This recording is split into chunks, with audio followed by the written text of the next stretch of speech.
kalau misalkan kita berbicara masalah keberatan ya, itu kan kita berbicara masalah keberatan kayak gitu kan. Customer kepengennya COD kayak gitu, tapi teman-teman belum siap kayak gitu kan.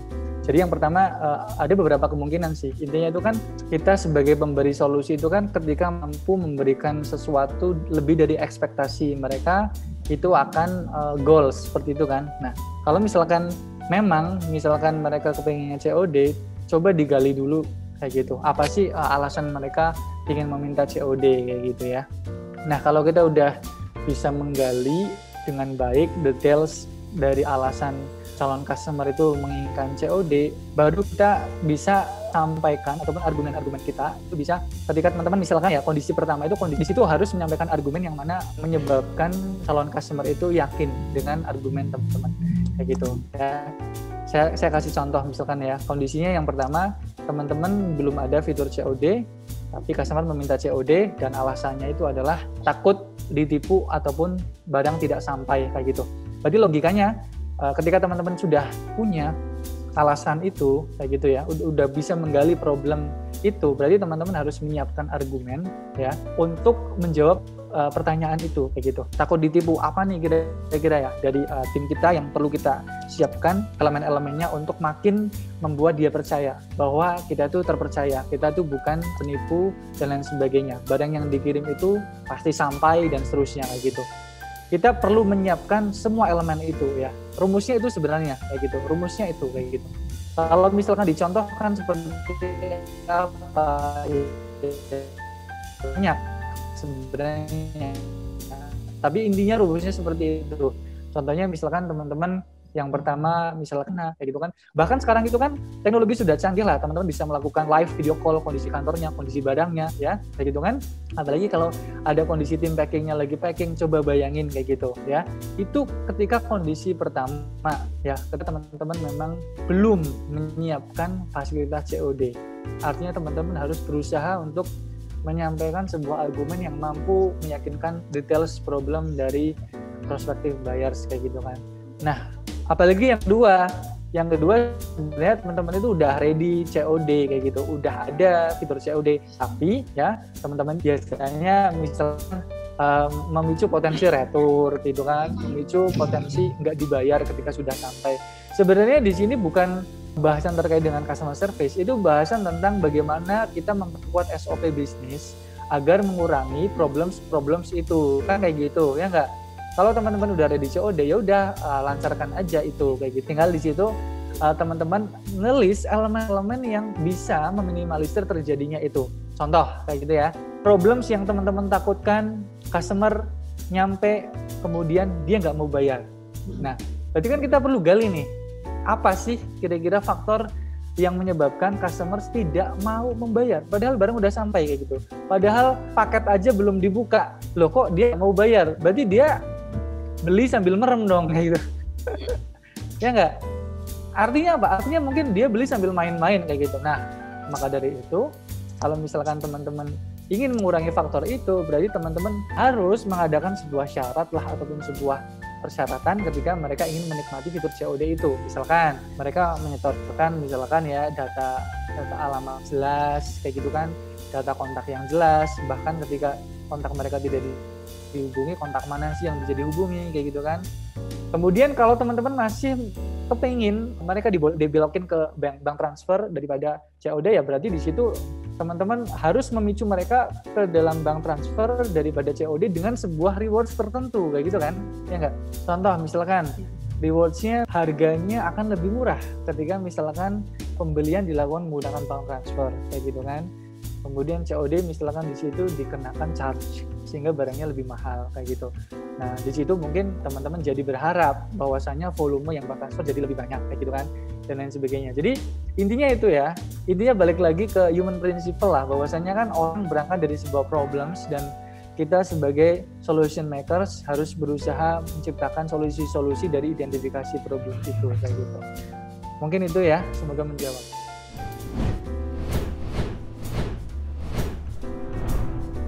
Ya oke. Ya. Jadi oke, kira-kira menurut teman-teman jawabannya yang mana? Kayaknya sudah menjawab semua dari pertanyaan itu ya. Ya tentulah ya teman-teman, ketika pertanyaannya lebih baik mana sih kita ngasih pemahaman produk kepada tim sales kita daripada kita membiarkan mereka tidak terlebih dahulu kayak gitu ya, tidak terlebih dahulu mempelajari kayak gitu product knowledge-nya langsung berjualan. Tentu kita memilih opsi yang pertama kayak gitu ya teman-teman. Apalagi ketika teman-teman di sini menggantungkan leads yang masuk itu dari sebuah budget marketing ya. Nah, itu akan lebih repot dan teman-teman lagi kayak gitu. Ketika membiarkan tim salesnya itu belum paham betul terkait dengan produknya, tapi sudah langsung di situ diamanahi dengan sudah menghandle leads yang banyak ya. Jadi kalau misalkan terkait dengan pertanyaannya ya tentu di situ ada fase-fase training kayak gitu kan ya, ada masa-masa di mana kita sendiri kayak gitu kan harus mengedukasi kawan-kawan tim sales kalian. Selain mereka punya skill di bidang customer service, tapi bagaimana sih aspek-aspek apa aja dari sebuah produk ataupun yang relate dengan produk itu yang perlu mereka kuasai dulu kayak gitu. Nah itu praktisnya seperti itu. Tentu sebelum medan perang, logikanya kita harus menyiapkan amunisi selengkapnya kan untuk memenangkan sebuah peperangan kayak gitu. Ya, oke.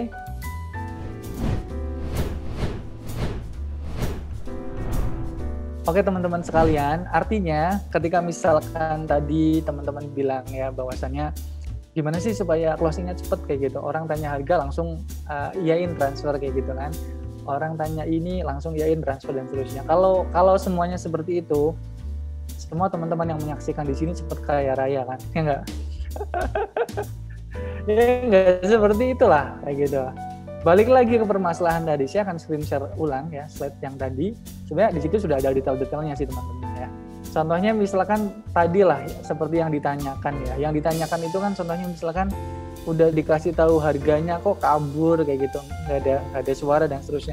Ya berarti udah nemu gitu, udah nemu problemnya kayak gitu kan. Karena dari ratusan diskusi dengan orang yang sama, misalkan ya orangnya itu udah diskusi puluhan chat. Yo apa kabar boy? Harganya berapa? Harganya 300.000. Ting dong gitu kan, hilang gitu. Iya, berarti di situ ada sebuah ekspektasi yang berbeda antara kita dengan mereka. Ekspektasi mereka dengan value yang teman-teman jelasin itu, ya, itu harganya nggak segitu gitu. Harusnya lebih murah dong, bukan 300.000. Harusnya kayaknya value-nya segitu, harganya 150.000. Atau yang kedua, teman-teman belum secara rinci dan belum bisa meyakinkan mereka dengan value dari kita ya, ada beberapa nilai-nilai ataupun value ataupun solusi yang belum kita sampaikan menyeluruh. Keyakinan elemen-elemen yang menyebabkan mereka yakin itu kita belum sampaikan secara menyeluruh sehingga belum cocok nih kayak gitu. Produk smart ini dihargai segitu kayak gitu. Ya. Kalau masih belum closing juga berarti ada yang perlu kita betulkan kayak gitu. Yang kita betulkan apa? Customer yang masuk itu memang dari customer segmen yang belum mampu untuk membeli produk dengan harga segitu kayak gitu ya. Berarti apa yang kita perlu koordinasikan adalah dari tim marketing kita dengan tim sales kita. Artinya di tim marketing kita memang harus berupaya merancang sebuah halaman penawaran yang memang di situ sudah teredukasi secara jelas terhadap benefit dari produk kita. Ketika kita mengklaim bahwa kita premium loh, apa sih premium kita? Jelaskan secara details di situ kayak gitu. Misalkan materialsnya, sertifikasinya kayak gitu kan. Ya, fotografi kita yang mendukung bahwa kita memang premium kayak gitu. Gak mungkin kita bilang premium, fotonya kayak gitu bang, kayak gitu dan lain sebagainya. Ya, artinya di situ ketika misalkan juga sudah ada informasi tentang harga, mereka udah membaca semuanya kayak gitu kan. Ya, kemudian mereka mengontak tim situ, ya nggak?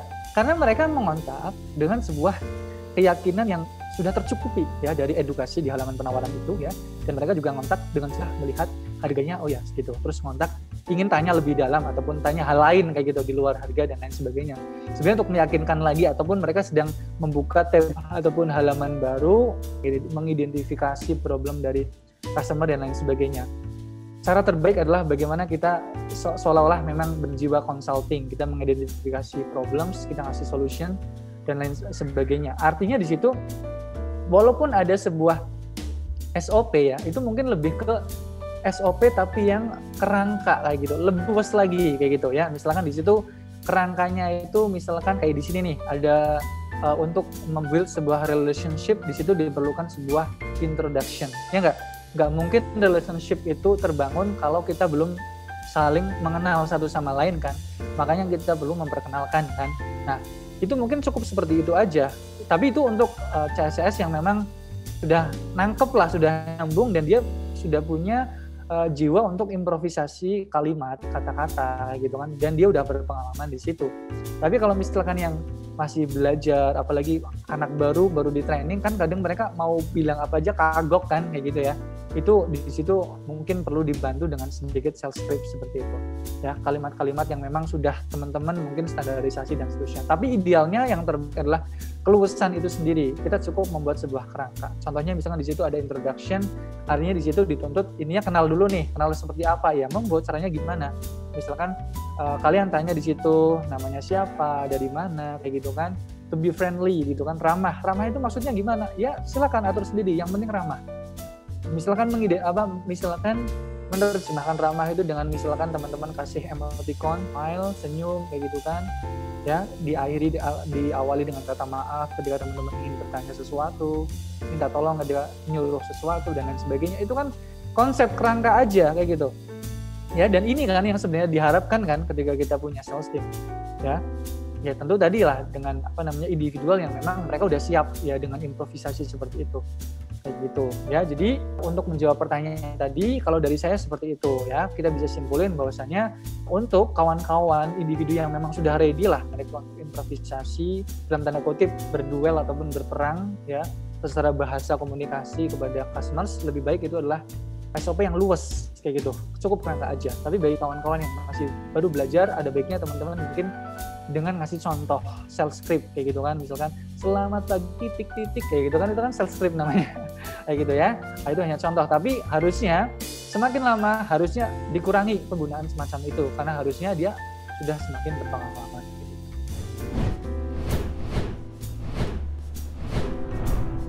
Teman-teman sekalian, pertanyaan yang bagus. Di sini saya sudah menyiapkan juga pembahasan tentang follow up. Sebenarnya teknik follow up itu banyak banget, terutama bagi teman-teman yang udah baca ebook, dengerin curhatnya seorang pakar, mentor, suhu, master di luar sana lah. Tapi sebenarnya basic principle dari seorang manusia itu adalah kita harus mengetahui waktu yang tepat kayak gitu ya, right time kayak gitu. Dari seorang calon pembeli kayak gitu. Tidak mungkin kita menjadi seseorang yang baik di mata orang lain kalau kita nggak punya prediksi waktu yang bagus untuk berkomunikasi dengan dia. Contohnya ya, lagi sibuk kerja kayak gitu, ngerjain sesuatu tugas di kantor, terus kita follow up kayak gitu. Ya bisa juga dibaca kayak gitu kan, tapi kan belum tentu direspon, betul nggak kayak gitu kan? Makanya ada baiknya seperti tadi yang kita bilang, kita harus tahu right time people itu punya waktu yang leluasa. Contohnya misalkan kita udah tahu tuh mereka itu wanita karir kayak gitu. Terus kalau misalkan kita tahu background mereka apa, berarti kan kita udah tahu nih prediksi waktu yang tepat untuk follow up mereka kayak gitu kan. Nah kalau misalkan mereka itu misalkan ya ibu rumah tangga, waktunya nggak terlalu sibuk dan seterusnya, kita udah tahu seperti itu ya. Teman-teman mau follow up ya silakan follow up secepatnya kayak gitu ya. Ketika misalkan sudah beberapa sudah beberapa waktu kita menyampaikan sebuah informasi transfer ya, dan mungkin teman-teman akhiri dengan kalau boleh tahu misalkan ibu mau transfer jam berapa agar kami dapat nanti misalkan mengingatkan ya gitu. Nah apalagi kalau teman-teman sudah punya patokan seperti itu, jadi nyaman banget bagi mereka kayak gitu. Oh iya makasih ya udah diingetin kayak gitu ya, jam sore misalkan udah senggang dia baru bisa transfer seperti itu kayak gitu. Jadi intinya yang pertama adalah punya patokan waktu terbaik dan bisa memahami customers kapan sih senggang kayak gitu. Kita jangan seolah-olah butuh duit kayak gitu, ngejar-ngejar mereka lagi sibuk, lagi kerjaan, iya tenang aja, saya tuh mau transfer loh, tapi kok kamu kayak seolah-olah butuh duit banget ngegangguin aku kayak gitu. Jangan menjadikan persepsi seorang customer itu seperti itu kayak gitu. Yaitu dengan cara tentu kita harus mengetahui waktu terbaik ataupun right time dari sisi customer seperti itu. Yang kedua itu dari bahasa kita ya, itu harus diupayakan customer centris ya. Jadi bahasa sudut pandang customer-nya ya. Jangan dari sudut pandang kita. Dari sudut pandang kita tentulah dimanapun teman-teman berada pasti sudut pandang kita adalah ayo kapan sih cepat transfer biar duit cepat masuk, kan kayak gitu ya nggak? Tapi kalau dari bahasa customers ya itu lain lagi kayak gitu. Contoh misalkan dengan bahasanya seperti ini, mohon maaf Bapak, kendalanya apa ya Pak? Sampai misalkan waktu tersebut kayak gitu belum kunjung transfer dan seterusnya. Itu kan berbicara kendala kayak gitu ya, berbicara tentang problem yang dihadapi customers. Mungkin dari situ mereka akan menjawab, oh iya maaf ya, kemarin pas lagi meeting nih kayak gitu kan. Nah itu kan artinya memang kita berbicara dari sudut pandang customers kayak gitu ya. Dan dengan teori-teori yang banyak lah di luar situ kan, biasanya ada teori yang ngajarin dengan pertanyaan pilihan kan ya. Kalau nggak pagi, oh ya ini mau ditransfer siang atau sore ya kayak gitu kan, dan lain sebagainya. Itu kan sebenarnya psikologi ya. Itu sebenarnya teori-teori psikologi yang intinya mengajarkan bahwasannya fokus kepada customers kayak gitu ya. Fokus kepada customers, aktivitas yang akan dilakukan oleh customers, nyamannya seorang customers kayak gitu. Jadi sebenarnya esensinya itu di situ kayak gitu. Adapun teknik-teknik hiasan lain sebenarnya itu adalah teknik-teknik psikologi kayak gitu. Mungkin nanti akan saya bahas ketika misalkan ada pertanyaan yang memang relate dengan pertanyaan tersebut kayak gitu.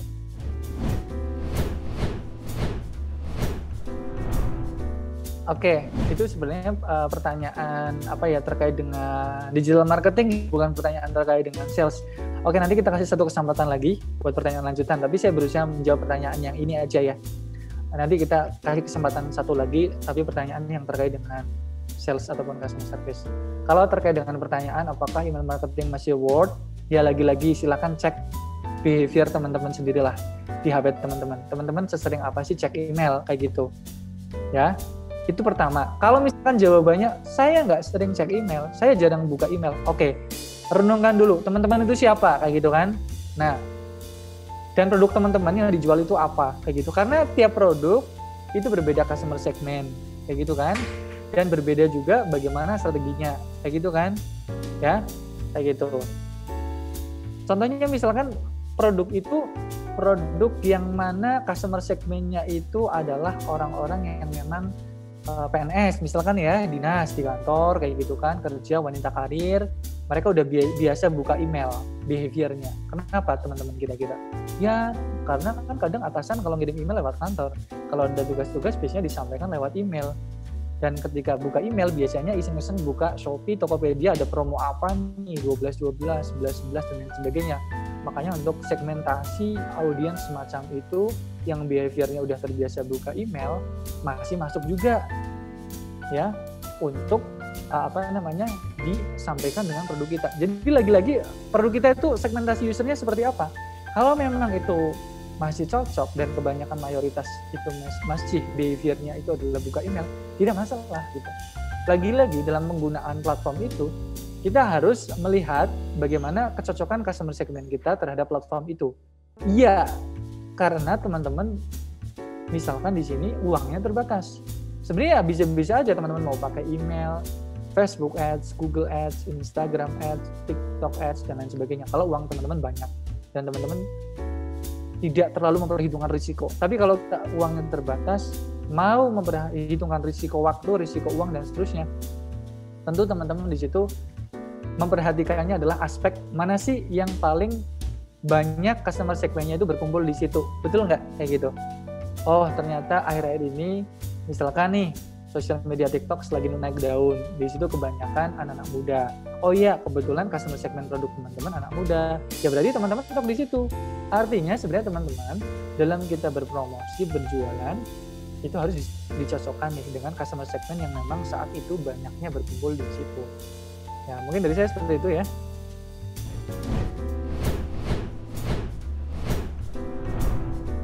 Oke teman-teman sekalian, jadi saya ulangi lagi ya secara pertanyaannya. Pertanyaan yang pertama itu sudah berusaha iklannya diarahin ke WA, namun karena harga produknya mahal, kebanyakan berhenti di harga, betul kayak gitu? Oke, kalau misalkan betul seperti itu ya, dan dibandingkan dengan pertanyaan yang kedua tadi, case-nya adalah ada di marketplace ya, dan produknya juga diupload di situ, dan di situ transaksinya banyak. Oke teman-teman, kita harus beralih dulu ke teori yang biasanya disampaikan oleh para pakar bahwasannya korelasi itu tidak sepenuhnya merupakan sebuah penyebab kayak gitu. Ya, jadi korelasi itu tidak sepenuhnya merupakan sebuah penyebab. Jadi kalau misalkan teman-teman tadi mengkorelasikan antara kayak gitu ya, iklan di marketplace ya, nggak ngotak-atik sesuatu yang secara effort lebih atau effortless kayak gitu, dan diiklanin dan traffic dan closingnya bagus kayak gitu. Itu teman-teman harus identifikasi secara detail apakah benar-benar penjualan itu memang didatangkan dari iklan marketplace yang teman-teman jalankan, seperti itu ya. Jadi kayak gitu, korelasi itu tidak sepenuhnya menjadi penyebab. Jadi teman-teman perlu identifikasi. Di situ di dashboard itu kan ada keterangannya kan, itu berasal penjualan dari ads, iklan ya atau enggak kayak gitu. Kalau misalkan bukan iklan, ya itu juga faktor kayak gitu. Kenapa? Ya kita tahu sendiri, karena kita memang jualannya numpang alias numpang di marketplace, kita juga harus ngikuti algoritma marketplace itu. Kita nggak nyeting apa-apa, tiba-tiba penjualannya naik. Kita nyeting apa-apa, malah penjualannya turun kayak gitu. Ya bukan berarti kita nyeting penjualannya jadi naik, bukan berarti seperti itu. Bisa jadi itu karena marketplace itu sedang berubah algoritmanya kayak gitu. Makanya kan ada beberapa pelapak yang mengeluhkan kan, kenapa sih dulu upload di Shopee aja langsung banyak pembeli, sekarang kok susah banget? Ya iya, karena bisa jadi algoritmanya berubah karena kita numpang kan di platformnya si punya algoritma itu kayak gitu, si punya yang punya peraturan itu. Ketika peraturan dirubah, ya sudah kita ikut terdampak kayak gitu kan. Kan logikanya seperti itu. Makanya di sini balik lagi kita kembali ke teori tadi. Kalau lah misalkan teman-teman sudah pakai opsi yang pertama tapi belum works, harganya tinggi kayak gitu. Teman-teman harus sadar kalau harga tinggi, teman-teman harus butuh effort yang banyak untuk mengedukasi customers dengan value yang teman-teman tonjolkan di landing page ataupun halaman penawaran itu. Ya, testing berulang-ulang sampai teman-teman tahu penyebab kenapa dia masih mundur, kenapa dia masih mundur. Harganya juga dicantumkan di situ, ya, di halaman penawaran. Halaman penawaran sudah ada harga, sudah ada banyak value, sudah ada banyak proof ataupun elemen-elemen yang meyakinkan customers di situ, testimonials, reviews, perbandingan dengan brand lain dan seterusnya kayak gitu kan. Kalau itu udah diusahain, ya, terus masuk ke WA rontok di harga, ya berarti masih ada yang salah kayak gitu kan. Harganya padahal udah dicantumin kayak gitu. Yang penting usaha ataupun effort dari teman-teman sudah sesuai dengan seperti tadi kayak gitu. Semua value dicantumkan di situ, harga juga dicantumkan. Kalau masih masuk ke WA ya masih rontok juga karena harga, ya berarti mungkin customer belum lihat harga kayak gitu. Artinya teman-teman mungkin perlu sampaikan. Kan mungkin teman-teman pernah melihat juga di sini ada beberapa halaman penawaran yang di situ info harganya itu berulang kali kan, di tengah, di bawah kayak gitu. Pernah ya? Pasti beberapa teman-teman pernah melihat itu. Itu untuk meminimalisir orang-orang yang buru-buru klik WA tapi belum lihat ataupun belum teredukasi dengan baik terhadap values maupun harga. Ya mungkin teman-teman itu dari saya, teman-teman.